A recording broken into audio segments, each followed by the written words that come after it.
Resident Evil 3 Nemesis was a short game, with its remake Resident Evil 3, no Nemesis in that one because, spoilers I guess, was rewritten from the ground up, with a few areas and some notable bosses hitting the cutting room floor. Despite that, it was equally as long, or short, as the original.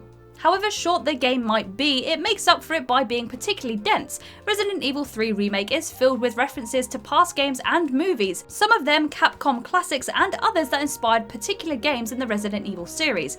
This game is so dense with Easter eggs, such as the pet shop being owned by Eagle, an obscure character from the Street Fighter franchise. There are loads of little secrets to find in the game, from simple lines of dialogue that only get said if you perform certain actions, to scenes only available on higher difficulties, to special loot that you can get for taking down the big bad at certain parts of the game. I am Kirsten from WhatCulture, and these are the 16 best secrets that you need to know about Resident Evil 3. Number 16, Resident Evil 7 references. Early on in the game, we get a little bit of foreshadowing for Resident Evil 7 with some neat little Easter eggs. The most noticeable of these is the car that Jill uses to ram Nemesis from the top of the parking garage. This is Ethan's car that both he and Jack use during the garage boss fight in Resident Evil 7. Now this may simply be a reuse of an existing asset to save time, but combining it with the other Easter egg makes it clear that it's a reference. In Jill's apartment at the start of the game, you can find a bookcase next to her bed. It's the same one that has her stars beret from the outfit she wore in the first game on it. Look over at the left of the bookcase and towards the bottom and you'll find a book about Louisiana, where Resident Evil 7 was set. The book seems to be covered in a black mould that created a lot of the enemies in that game. Jill, however, doesn't seem to be too fond of cleaning during an epidemic. Number 15, Jill's short fuse. There are a couple of opportunities early on in the game to get some additional dialogue. For instance, when the phone is ringing at the start of the game, if you simply don't pick it up, Jill will get increasingly annoyed until she finally picks up and puts on her phone voice. More interesting is when Jill enters the warehouse and comes across the ever-annoying Dario Rosso, even less of a sympathetic character in the remake than he was in the original game. Dario has plenty to say about how the police have been handling the zombie apocalypse, and how Jill is just trying to steal the storage container he's hiding in. Activate the container afterwards and he'll have a few more choice words for Jill that will net the player a challenge in the game if his dialogue is exhausted. Not counted towards that are the things that he says when Jill has had enough of his insults and starts pumping bullets into the container. Shooting it will also provoke Dario. It's worth mentioning that Jill's short fuse can allow her to skip radio calls as well, but speedrunners might want to avoid this one as it stops time when you receive a call and she carries on towards her goal. Number 14, Easter egg posters. There are a ton of references to Capcom games of the past in Resident Evil 3. It would be too exhausting to list them all, but these are some of the ones that stood out to me. Air Combat 1942 is obviously a reference to the old top-down shooting game 1942, but the poster itself is taken straight from the Top Gun movie poster. Mars Carlisle's Off Duty is a reference to Captain Commando, it's his actual name in the comic spin-offs, and the poster is a copy of Ferris Bueller's Day Off. The Magic the Gathering style card game Arthur is a reference to the Ghosts and Goblins / Ghouls and Ghosts franchise of games. Monster Shooter is a reference to Monster Hunter, plus as a dig at the on-rail shooter Resident Evil games that Capcom made. Mega Man's Dr. Wily and Dr. Light are having a debate about whether robots will surpass humanity according to a poster in the subway, and one of our favourites is hidden away in the must-read comic books poster in the subway, which has references to Mega Man, Black Tiger and Street Fighter. Also included there is an issue of Living Corpses where lead character Sherry encounters a new survivor. Number 13, single stalker references. Resident Evil 3, much like the original game, is centered around Nemesis. Yeah, there are monsters and zombies, but they're mainly like target practice. Nemesis is the big bad, as he's the one that you're fleeing from. He's what pushes you from area to area in search of safety, a single stalker who will not rest in his mission to destroy you. It's fitting that it pays homage to two of the big single stalker movie series that inspired the original concept. The first of these references we find is just outside Jill's apartment when we come across Sigourney, a coffee shop that opened in 1979 and is a huge reference to Alien. In the subway we start seeing posters for the Skullstalker films, which are blatant Terminator references, although some of them also lean towards Alien. Then there's the Disaster poster, which is another Alien reference. It's also worth mentioning that the art used for this poster is incredibly similar to the Resident Evil 6 box art. Could someone within Capcom be letting us know what they think of one of the worst entry in the series? Number 12, looting Nemesis. A loading screen on Resident Evil 3 tells you that normal weapons do not work against Nemesis, and so you should just run away. That loading screen is misleading, to say the least. He's fast, mean, and a bit of a bullet sponge, but Nemesis can be taken down. On lower difficulties, a few shotgun blasts to the face, hitting an explosive barrel when he's close, or even just tossing a grenade at his feet will all drop the big guy to his knees. This is especially useful in the downtown area of Raccoon City, where he just keeps coming back. It's here that you'll find the other reason to take down Nemesis. As he goes to his knees in this area, he'll drop a crate that Jill can snatch in order to resupply herself. In the original game, on the harder difficulties, Nemesis dropped new weapons. In the remake, he mostly just drops ammo. However, the first 2 times you take him down, and one must be before you fight him on the rooftop, he'll drop upgrades for your handgun. A silencer that reduces recoil and a 33-shot magazine. Now these are things that are definitely worth taking through the rest of the game. Number 11, Moon's Donuts loves cops. Jill Valentine is in ridiculous shape considering her diet. Even counting the fact that she likes to pair pizza with a bowl of soup, she eats way too many donuts to have the figure that she has. There are flyers for the local shop all over her apartment that she's holding onto for the vouchers, some of which she's already used. I suppose after 60 years of operation, Moon's Donuts knows their best customers and does what it takes to bring them in. Cops stereotypically love donuts after all. That could explain the song on the radio when Jill actually enters Moon Donuts in Resident Evil 3 then. If it sounds familiar, that's because it's the ending theme tune to the original Resident Evil 2, when you complete Leon's B scenario. We like to think that Leon spent a lot of time in Moons, dressing all in blue, listening to that radio station, wondering when he would finally be a cop.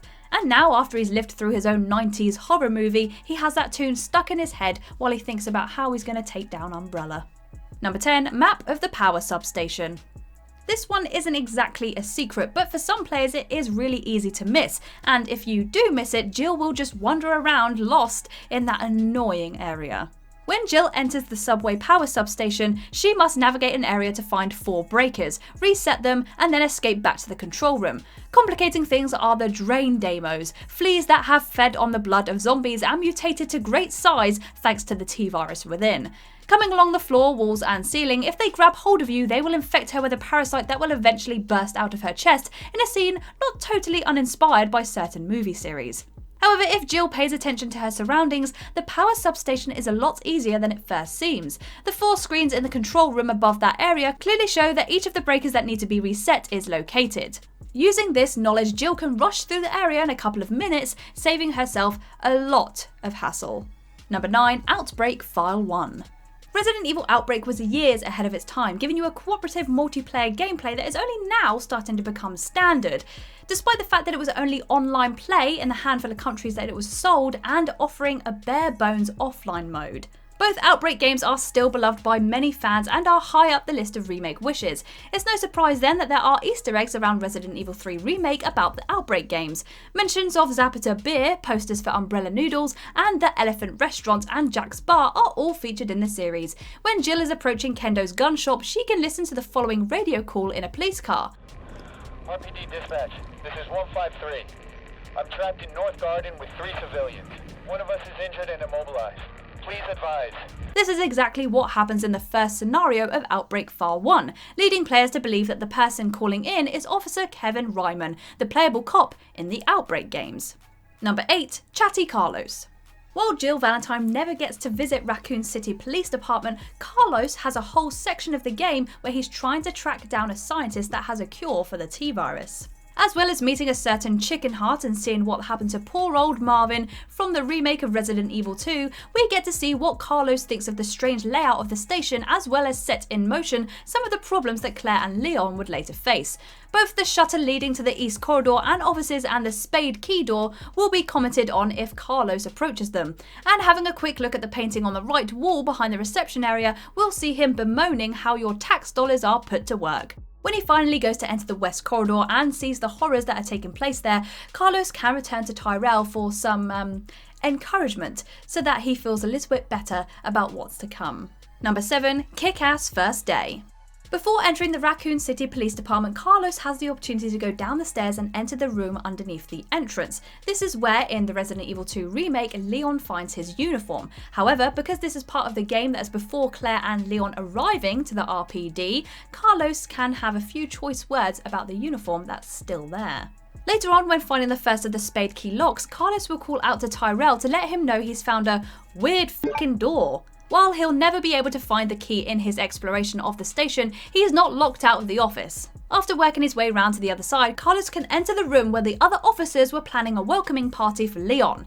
Yeah, welcome Leon, Carlos says if the player gets his glorious boof on to aim at the banner with its missing extraneous L. Bet you had a kick-ass first day. Number 6, there's something about Brad. A secret in the original Resident Evil 2 saw Claire or Leon face off against a super zombie version of Brad Vickers if they made it to the police station without picking up any items. We found out how he became a zombie in one of the next game's standout moments when Jill and Brad first arrive at the police station and Nemesis makes his debut. Resident Evil 3 Remake changes things by having a half-changed, itchy, tasty Brad apologise to Marvin Branagh, causing the doomed officer to hesitate long enough that Brad can attack and give Marvin his fatal wound. Those that take Brad down on the early difficulties will be rewarded with a stars card and some dialogue when looking at the poster of him beneath the station. However, running away and checking that poster while he's still walking around will see Carlos saying something different. Play on Nightmare upwards and Brad will only fall temporarily. The still intelligent Chicken Heart will use his knowledge of the area to follow Carlos along the west corridor where the mercenary can see him out of the window. At some point after that, he'll show up looking to take Carlos out for dinner. Number 5, Outbreak File 2. Once Carlos has secured the battery that he needs to do some serious remodeling on the RPD shower rooms, we get another piece of secret dialogue. Got anything? Carlos will ask. Yeah, Tyrell replies. I had eyes on a handful of survivors. They might be able to tell us about the dock, but they're cut off, probably looking for a place to hide. Then I'd better hurry. This is a reference to Resident Evil Outbreak File 2 and the mission Desperate Times. Here we see number 1 hero cop Marvin Branagh is organising the few remaining cops and any survivors at the RPD to try and open a way out of the station. One by one the cops die in horrible ways and the mission ends with Marvin staying behind as the survivors escape. Another reference to this mission can be found in both remakes. If you go into the office and look at the nameplates, you will find one for Rita Phillips, the young officer who goes down the hallway on her own in Desperate Times. Number 4, aiming for the bullseye. STARS members are supposed to be hired from special forces teams from around the world. They're the elite, right up until the games were initially released. Then aiming at slow-moving enemies who were often off-screen but with eyesight of the STARS members being controlled, usually came down to pointing a gun and hoping the enemy was somewhere around there. This bad aim is seemingly referenced in the few games that have given us access to the STARS office over the years, and shown the awful scores that the STARS members had achieved in their game of darts. If Carlos thinks he can do better than the best of the best, all he has to do is shoot the bullseye of the dartboard perfectly with a gun, and he'll get some new dialogue between himself and his partner. Ah yeah, the kid's still got it. Tyrell, slightly less impressed at the bullet-based bullseye, will reply, let that be a lesson to all dartboards. It's a little thing, but it's one that a lot of players will miss for obvious reasons. Number 3, Carlos getting frustrated. At the hospital, Carlos comes across a voice-imprinted lock with a tape recorder right next to it.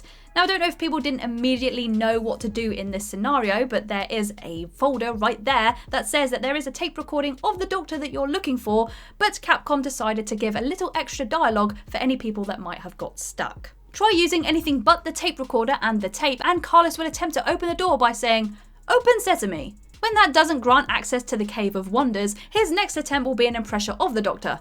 "This is Nathaniel Bard," he says hopefully. "Open the door, please." Even his most spookily accurate impression doesn't work and Carlos starts to get angry. "Come on, let me in, you piece of shit," only leads to the door giving its trademark monotone response. Carlos finally realises aloud that he has to use the voice of someone with clearance and the door responds as it has to everything else. No voice match found. Sometimes, like Homer Simpson before him, he's just not that bright. Number 2, listen for the groan. When fighting Nemesis' final form, Jill needs to explode some weird glowy blob things and then push batteries into the wall. Nemesis doesn't stay down long though, and he has a nasty habit of being invulnerable to damage when he first arises. This leaves Jill either wasting ammo on the big guy and seeing no results, or dodging like crazy, especially on the higher difficulty settings. However, there is a way around this. If Jill tries to push in a battery when Nemesis is up, he'll try to grab her, and that's an instant kill if he succeeds. But that grab breaks his invulnerability and is key to defeating him. Instead of pushing in the batteries as soon as Nemesis is taken down, Jill should stand in front of one and listen. As Nemesis starts to rise, he'll let out a distinctive groan. Jill should immediately start pushing the battery in then, and she'll finish just as Nemesis has risen, luring him into making the grab attack that she can easily walk away from or dodge. As this grab stops the invulnerable phase, Jill is now free to take the big guy down again. Number 1. Difficulty modes. While not strictly a secret, the extra difficulty modes are something that a lot of players tend to overlook. They've played it for the story and now they want to play it again, but on a harder difficulty, which means that enemies will just be stronger and hit harder and cause more damage, right? Wrong. Assisted not only makes enemies easier to defeat, but gives Jill an assault rifle from the beginning, and adds ammo pickups for that to the game. She also starts with 4 extra slots to make it easier to stock up on items. Nightmare changes where certain key items and weapons are found. The Magnum is in the train station at the first stock up point, and moves most of those out of bounds enemies into the world as small hordes that block alleys and streets.